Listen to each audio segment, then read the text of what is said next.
Anthony, Showtime, motherfucking Pettis. How could we start this podcast off without talking about anything else? I mean, you're talking about a guy who has gone through these ups and downs in his career and then steps in against the number 3 ranked welterweight in the world. A guy who has gone 5 rounds with Tyron Woodley. A guy who's gone 5 rounds with Darren Till. A guy who knocked out Johnny Hendricks. I mean, granted, you could argue that the Hendricks knockout was because, Hendricks was on his way down. But regardless, I mean, Wonderboy's extremely talented. And he beat Jorge Masvidal, by the way, who knocked out Darren Till. So, I mean, obviously very calculated. Hard to get into a stand-up battle with that guy and come out on top. Like, that's not the way that most people expected that fight to go down. I don't think anybody would have predicted that. But, I mean, if you look back, it makes sense. Because think about what those guys who hold their hands low, Conor McGregor, Darren Till, and Wonderboy, all come to mind because they hold their hands low. What do they end up getting caught with? And all the fights that they get hurt, what do they get caught with? Big, explosive movements where a lot of distance is covered and their hands are low and they can't get it up in time. I mean, when Wonderboy got dropped against Woodley, same thing, big right hand. He got dropped in both fights. Conor McGregor against Khabib, big step in overhand right. I mean, that's probably because he was more worried about the takedown. But that's why they hold their hands low in the first place, right? Because they're so gifted in the striking department that if your hands are low, you can defend against the takedown. That's the thought.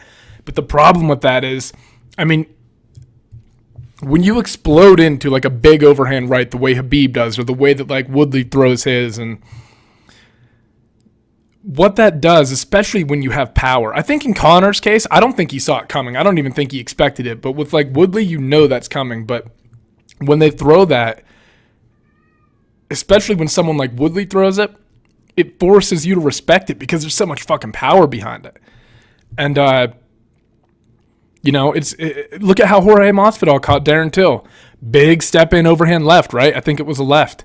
And, when your hands are down like that and someone takes this big lunging movement at you, if your response is to move backwards instead of getting your guard up, I mean, there's a good fucking chance you're going to get caught with it, especially if your hands are low. Like, not only do you have to move backwards, but you're completely relying on the fact that you're going to clear enough distance between him and you so that the punch is going to miss, right? Like, if your hands aren't up, you're not going to get him up in time. You're not going to usually get him up in time to defend. And I feel like that's one of the big weaknesses with the style that they present. And it's taken a while to figure it out, I feel like. But it seems to be these big explosive movements because like these guys, they love space. They love creating space. So when you close that space off in a quick amount of time, like that, it catches them off guard. It happened with Wonderboy. And I mean, Wonderboy bounces a lot and he was trying to move. I think he said he didn't see it coming, but he looked like he saw something coming. He was trying to move back, but that explosive movement from Pettis just covered more distance than Wonderboy was expecting, So the problem with having your hands down is like when someone, and you have to remember too that whatever they're seeing in training, like whatever they're going through, it's all amplified when a fight comes. Like everybody's energy's higher. You could, we'll talk about this in a second, but it was the same kind of deal with Curtis Blades and Justin Willis. Like you can talk about how you have DC and Khabib and Rockhold and all these animals in your training camp at AKA, and that's all true, but you can't simulate a real fight with them. You can't simulate the energy and the output and just like what it feels like to have somebody who's actually imposing their will on you because they're in a fucking fight too. Everything's amped up. So when they're covering these massive distances to try to hit you, I mean, they might be covering more distance than you're accustomed to seeing when you're in training. But regardless, that's an impressive knockout by a guy who was undersized, clearly. I mean, if you look at the fight, it's obvious who belongs at 170 and who was a little bit undersized, Wonderboy was way bigger. And when the fight started, I really liked Pettis' game plan. I thought he stayed calm. He was just walking, kept his guard up, and, just throwing some traditional fundamental things. And then when the second round kicked in, Wonderboy was getting loose and starting to tag him with things. And it was so weird because I looked at my girlfriend and I was like, Pettis needs to do something to like change the outcome of this. Like if you look at the Masvidal fight, he just stepped into it and threw something, and then like 10 seconds later, Pettis threw the fucking Showtime punch. But I mean, Pettis is going to go down as a Hall of Famer probably. regardless of the losses on his record, look at the wins. And this is a guy who, like I said, he's small for 170. And you know what fight I think makes a lot of sense, but it won't fucking happen? I think Jorge Masvidal and Anthony Pettis should fight for the 165-pound inaugural title. Why the fuck not? If you're going to ring it in, that's a hell of a way to ring the weight class in, especially with the way that those guys just finished two of the top contenders at 170. Two guys who arguably would be better suited for the 165-pound weight class. Maybe a little, they're like Joe Rogan calls them tweeners, right? That's a perfect fucking fight. You had two underdogs go in, score these massive knockouts. They both belong at 165. I think you make it happen. Make that the title fight. It's a great fight, you know? Anyway, impressive win by Anthony Pettis. I mean, he's one of those guys, you can just never count him out. And I say this about Pettis all the time. When Anthony Pettis is, and not that he was on that whole fight, like he was getting dotted up in the second, but when Anthony Pettis is on and when he gets in a fucking rhythm and he's feeling confident, I don't care what anybody says. He's one of the most difficult fighters in the world to deal with ever.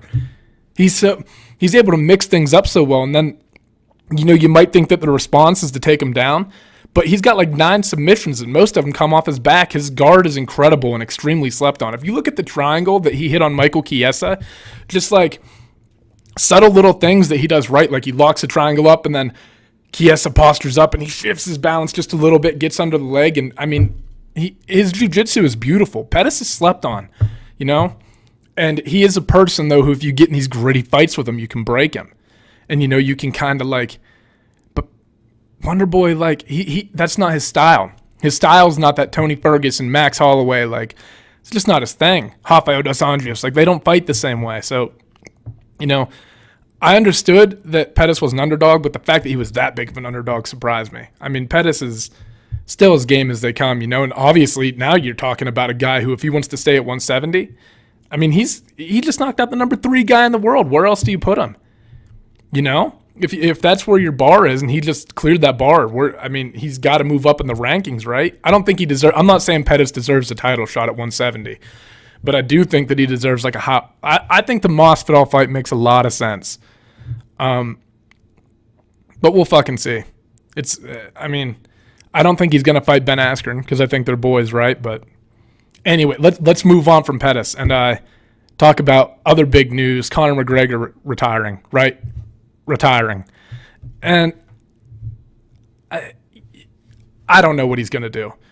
I feel like this is a play for more money.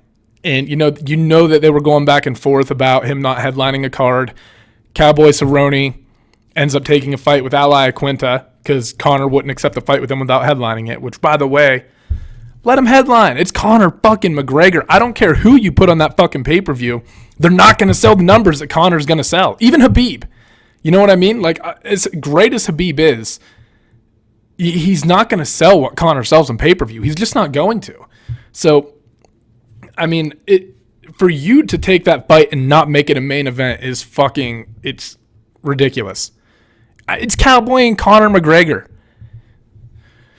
Whew. Anyway, it's weird that like Cowboy accepts this fight with Iaquinta. Tony's mixed up in all these domestic disputes and stuff, right? And Conor announces he's retiring. I think he'll be back. I think he's just leveraging like, hey, like I don't need the UFC. Like, I got other things going for me, but you guys definitely need me. And they do. I don't care what anybody says. Conor is still relevant. His only 2 losses in the UFC are to Nate Diaz and Khabib. But let me kind of counter that with some reasons why he really might retire, right? Who's he going to fight? A fight with Anthony Pettis is fun. Like, I like that fight a lot. Like, 165, whatever they want to fight at, I like that fight. It's a good matchup. But think about the killers in the fight that like Conor's gonna want. Khabib, Tony, Max. I mean, who's he gonna? All those fights are losable. Especially he's got all this stuff going on. Those guys are still in the game fully. Like they're committed to it 100%. And he's got a lot going on, man. And he hasn't been as active as he used to be. He has no reason to fight again. other than wanting to fight. So it just depends. I mean, I think that personally, I think he'll be back when the right opportunity presents itself, but I don't think it's so hard to fucking tell with him because he really could walk away. Like, he's financially stable enough and he's done enough with his career that he could walk away. And, he's a Hall of Famer just based on what he accomplished at 145 pounds. I mean, people always, I feel like I can't overstate enough how impressive it was when Khabib beat Conor, because I feel like Conor's fame and notoriety and everything that he has, that like his whole persona almost overrides how good that motherfucker actually is. I mean, he beat Max Holloway, tore his ACL in the fight. He knocked out Dennis Seaver, who, I mean, I'm not saying that that's like the most impressive thing in the world, right? But like, then when he starts climbing the ladder, like Chad Mendez, and then everybody's like that fight was one where everybody was saying like, you've never fought a wrestler, and then it was on short notice and everything, but like, weathered the storm, got up and beat him. Like, make no mistake, it's exhausting spending time on your back, and it's not like Conor McGregor's a cardio machine, So, I mean, that was still an impressive win to me. And then he goes on and knocks out the greatest featherweight of all time, and what at the time, the greatest featherweight ever. I think Max is now. But, I mean, in 13, 14 seconds? You can't deny that the man is talented. Then he goes up and beats Eddie Alvarez, who is no fucking joke, by the way, has a knockout win over the guy headlining the card that we're going to talk about. And it wasn't just that he beat Eddie, it was the effortlessness with which he beat him. It was like he wasn't even trying. He was fighting in like another fucking dimension. Like, he saw everything coming. And, man, I don't know. It's just like, so it's like Conor is undoubtedly talented and will undoubtedly have fights if he wants to come back. The question is just going to be, where's his passion at right now? If it's with his whiskey and business and securing, his future and everything, he has no reason to come back. But if he wants to get serious and make a run, or like maybe he just wants a big, exciting fight, I think you'll see him come back. I just think he's trying to leverage everything with the UFC right now. What else was in the news? I can't fucking remember. But I spent enough time talking about that stuff. Let's move on to the breakdown for this card coming up. It's going to be aired on ESPN. It's UFC on ESPN 2, but that means UFC on ESPN number 2. It's not going to be aired on ESPN 2 if there's any confusion regarding that at all, because it kind of threw me off. But it's going to be headlined by Justin Gaethje and Edson Barboza, which is a great fucking fight. It's in Philadelphia.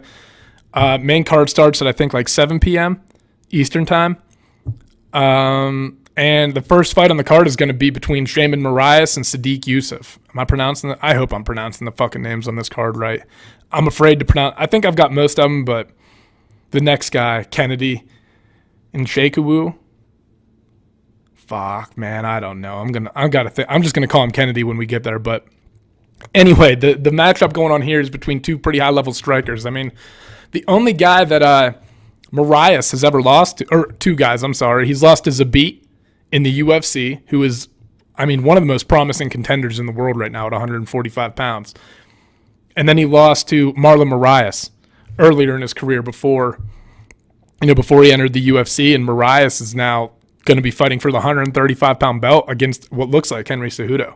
So this guy's undoubtedly talented. He's got really good stand-up. And to be honest, I don't really know who's going to win this one, because like I've watched Yusuf fight, and one thing I do like is he's very comfortable fighting while moving backwards. And he can apply pressure too. Like, he's comfortable anywhere it goes in the striking department. I'm kind of leaning his way because I think he has a little bit more of like that game-changing power. But I'm not going to try to sit here. I mean, they're 8-1, 11-2. They're pretty new to the UFC. Like, I'm not going to try to sit here and tell you that I know how this one's going to play out or that I have a good feeling about it, because honestly, what I'm hoping for more than this, in this fight more than anything, is just like a complicated technical stand-up war, which I think you're going to see. I think what you'll probably see in this fight is whoever is going first, I think, will end up winning the fight. If they're able to kind of push the pace, because like I said, like Yusuf looked good moving backwards, but against a high-level striker like Marias, who's seen some pretty high-level competition, I think it's going to be a little bit of a different, strategy. I don't think you want to be on your bike the whole time fighting this guy. So look for Yusuf to kind of try to control the center of the octagon a little bit instead of getting pushed around. But I like Yusuf in this fight. I think, like I said, I think he's just got something in his hand. You know, like his right hand, like it's game changing. And I think if he can land it, he can really turn the outcome of the fight. But this is a fucking close one. I don't know enough about either guy to bet on him. Like, I've watched their fights, and Yusuf's only loss has come on like a freak fucking like judo toss or some shit. Like, he got tossed on his head and got knocked out cold. So it's not like he's ever been outclassed on the feet. Marias, like I said, has lost 2 fights. 1 does a beat. No fucking shame in that. And, you know, it's going to be interesting. I'm sorry. I wish I had like a definitive pick to give you on. I'm going with Yusuf just on gut instinct, but it's hard to tell with these new guys, you know. And if the problem is when you're like gauging young fighters, it's so hard to tell what kind of strides they have made because they could be gigantic or they could be very minimal in camp. Like, you'll see some people, like, one of my favorite examples to point to when I think about that is Rose Namajunas. Like, when Rose was coming up through her career, if you watch every fight, even the ones that she would lose, like, it was so evident that she was getting better every time. And then all of a, I mean, she just went like, boom, you know what I mean? Like, the strides that you can make when you're young, if you're applying your time consistently and everything, they're massive. So it's just hard to tell sometimes with these guys, like who had the better camp, who's also going to be able to make at this level. What'll be important is in this fight is who's able to make adjustments on the fly. Like the guy who can adjust and kind of, you know, resettle and figure out the game plan of the other person and what they're trying to implement and then figure out counters for it. I think that'll be a big factor too. So in-game adjustments, listening to your corner, not panicking, not getting in situations where, you know, you feel like, fuck, like I fucked up, like just staying calm, composed. I think those are all going to be big deals in this fight.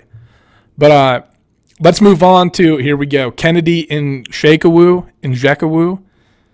I know that's, I'm just going to call him Kennedy. Like I said, I can't pronounce it. And then he's going to be fighting Paul Craig, who, Paul Craig's a motherfucker, man. I mean, he's got a really, if you watch him fight, it's always weird to me because I watch him and I'm like, there's a guy that is like super talented and he can put, like, he's got a really good fucking entry on his shots for his takedowns. He's got a really powerful front leg kick. I mean, he generates a lot of power off his lead leg. He's pretty, I mean, he locked up a triangle over a guy who was dominating him, and I forget his fucking name. Some Russian motherfucker who had never lost at 205. Magomed Ankalaev. He locked up a triangle with and the guy tapped with, I think, literally a second left. Like, if he had just held off for a second, he would have made, I don't even think he would have went out. But when you're in that situation and you're caught in a triangle and you can't breathe, he must have just forgot about the clock or not realized how late into the round they already were. 3rd round, too. Like, literally 1 second later, that guy doesn't tap and he walks away with the win. But Paul Craig was able to pull it off, and it was a good win for him too because he had lost 2 in a row before that. And he has had no favorable matchups since coming into the UFC. He had to fight Henrique De Silva, Tyson Pedro, Khalil Roundtree, Magomed Ankalaev, and Jimmy Crute.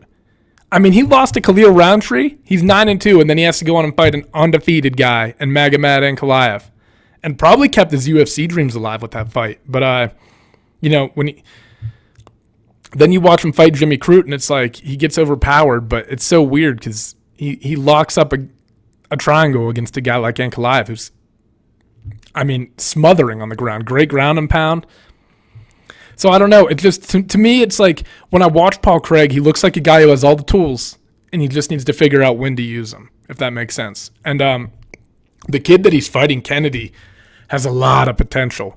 Big motherfucker, real long, uses his jab well, and he's an animal. And the problem with that is like, I'm not sure that he's aware of it.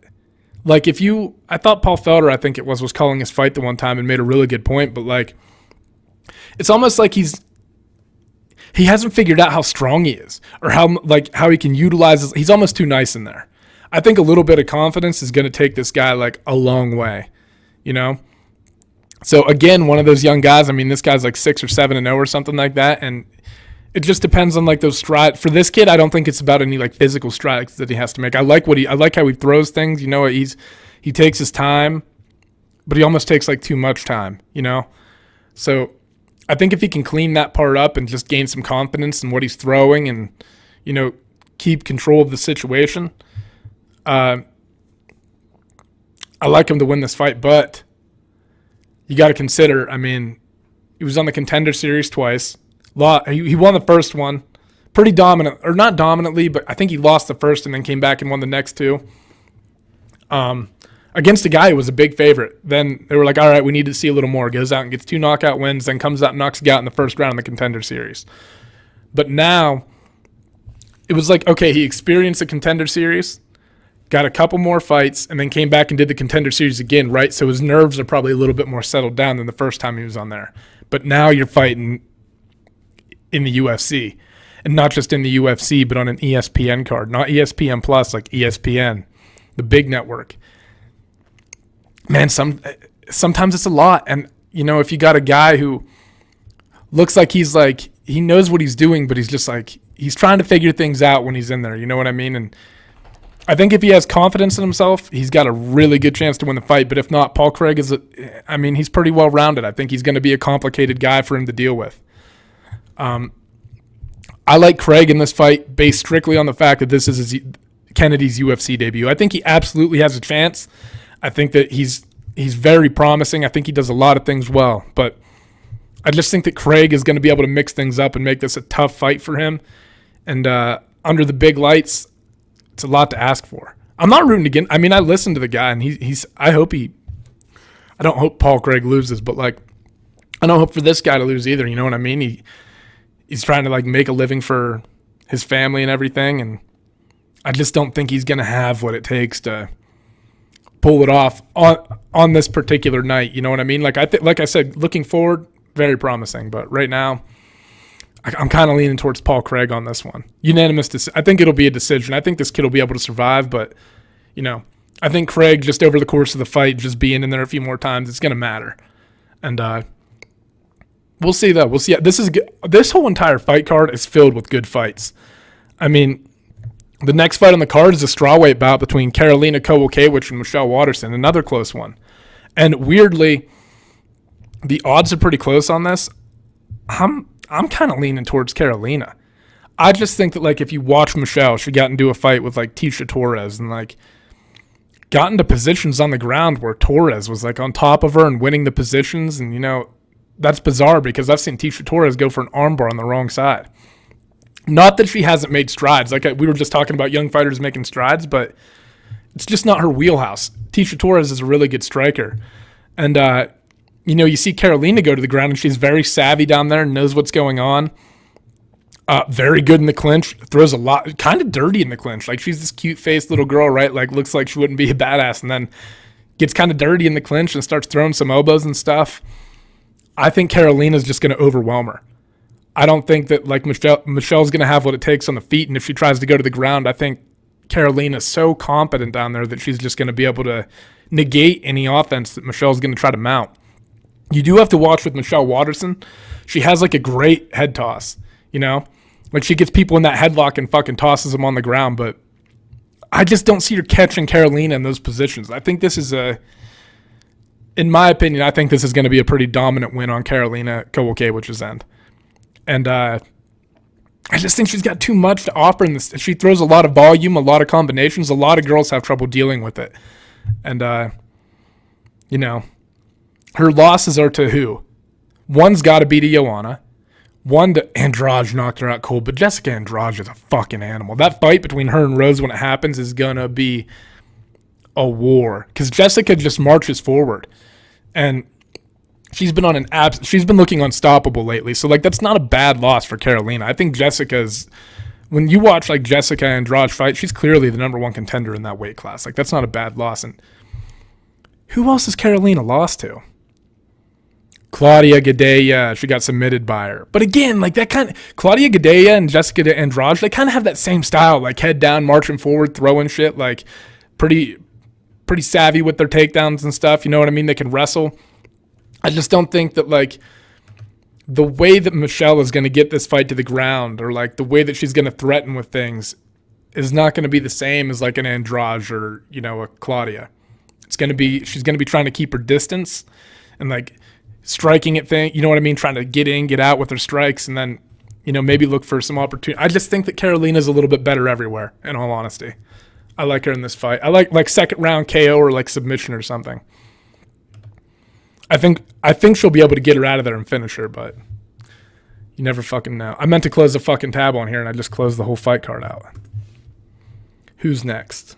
Oh, Josh Emmett and Michael Johnson. And, this is a good fight, too, because Josh Emmett was on a run, at 155 pounds, decided to drop down to 145 and knocked out Ricardo Lamas with that nasty left hook and propelled him up in the rankings. And then he fights Jeremy Stephens and gets knocked the fuck out. There's some debate about the knee and stuff, but clean left hook from Jeremy Stephens put him down in the first place. Then Stephens, I think that the knee missed.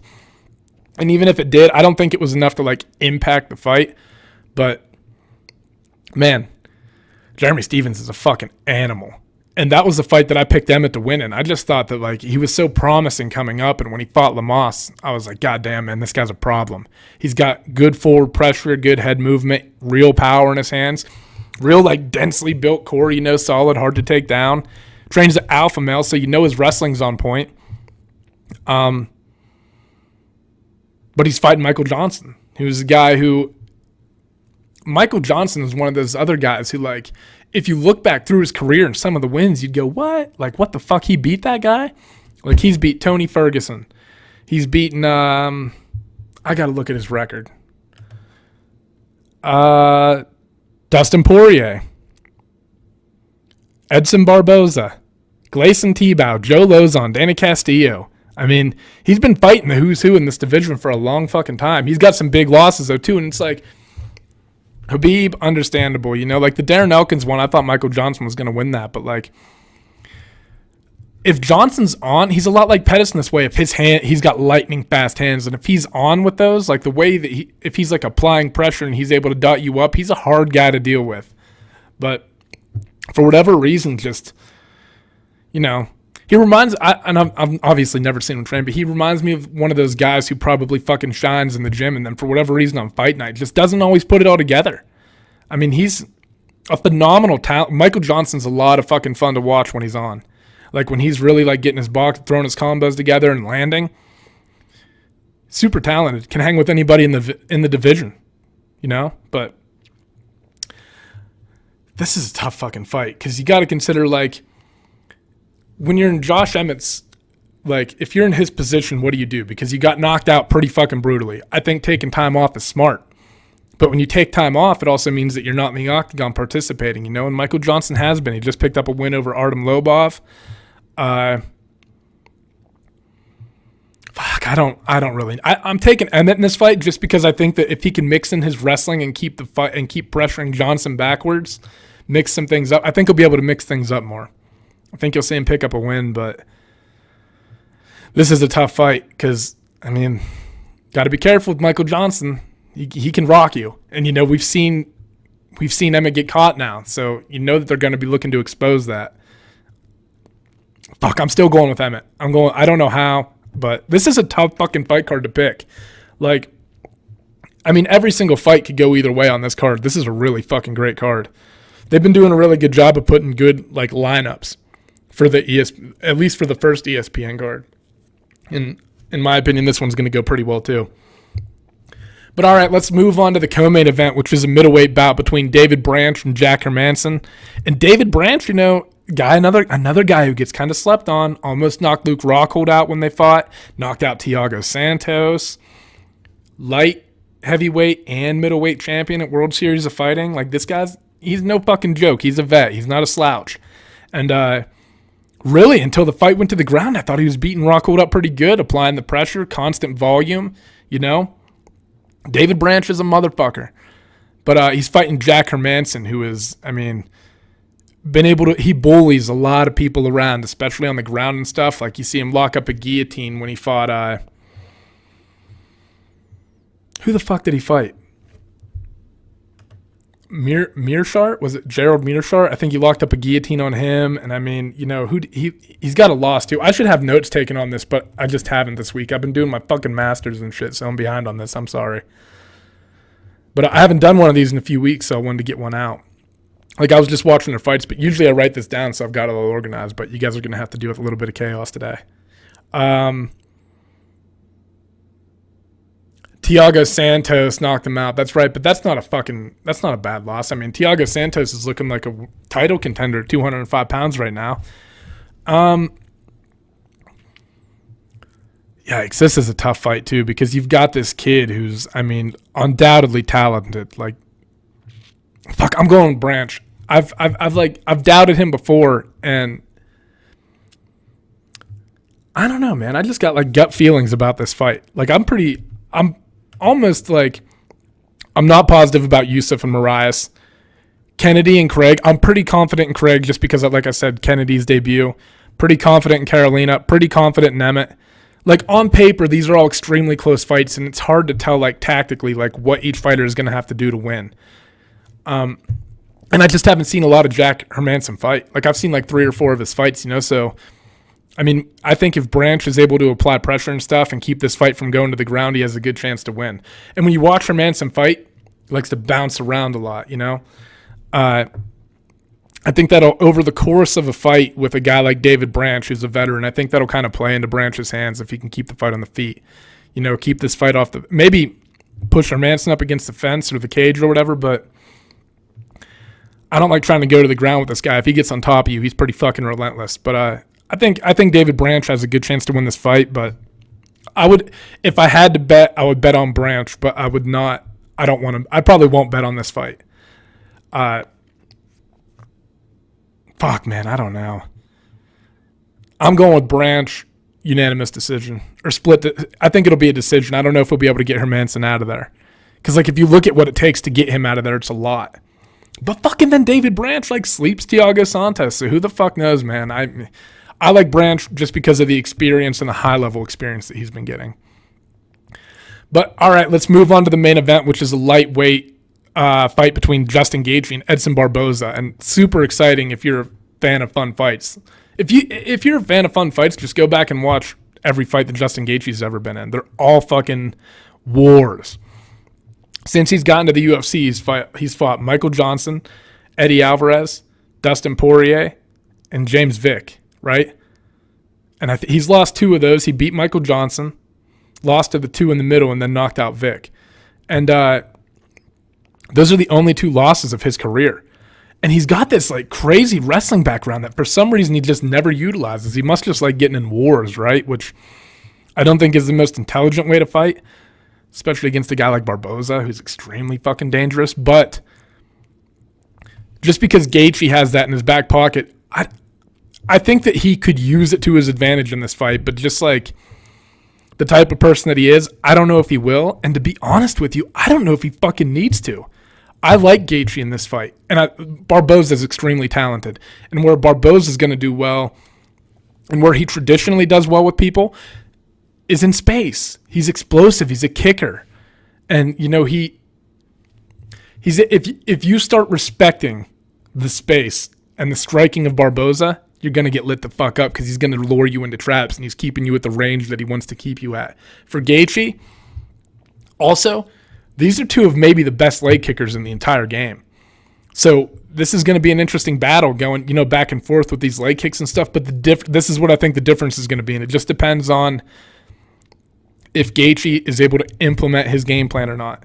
But if Gaethje can get inside, that motherfucker can land leg kicks. He'll be like standing right in front of you, like nose to nose, and that motherfucker could land a leg kick, and not just land it, but it has power.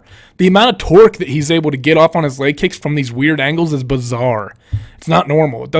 He doesn't even throw it like I don't know if you went to a kickboxing class, if like that's how your instructor would show you how to throw a fucking leg kick, you know? But it works for him, and they're extremely powerful, and if he can get close to I think that if Barboza is going to be kicking, he's going to want to be kicking from distance where he's safe. Gaethje will get inside and kick. And then one of the things that Edson Barboza does to deal with pressure is he tries to land a big fucking shot on you to get you off of him. And a lot of the times you'll see when guys start pressuring Barboza, he'll throw these big lunging shots and he'll leave himself exposed.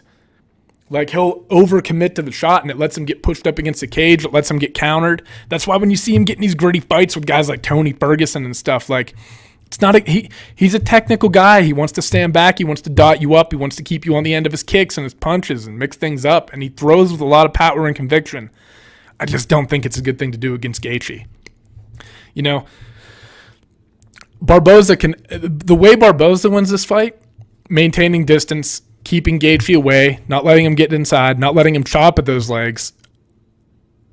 I just think that like the willingness of Justin Gaethje to push forward is going to favor him in this fight. I don't think this fight's going to go the distance either way, but I like Gaethje with like a 3rd round knockout. I just think that when they get into these exchanges, like I said, the ability, it's not just going to be the ability to land leg kicks, but if Gaethje can close off that distance and not respect the space of Edson Barboza, he has a very good chance to win. Gaethje, like I said, he can leg kick with the best of them, and if he's inside and Barboza's mainly a kicker, if he's able to get in and hit those leg kicks from those weird angles, going to shut down a lot of what Barboza wants to do.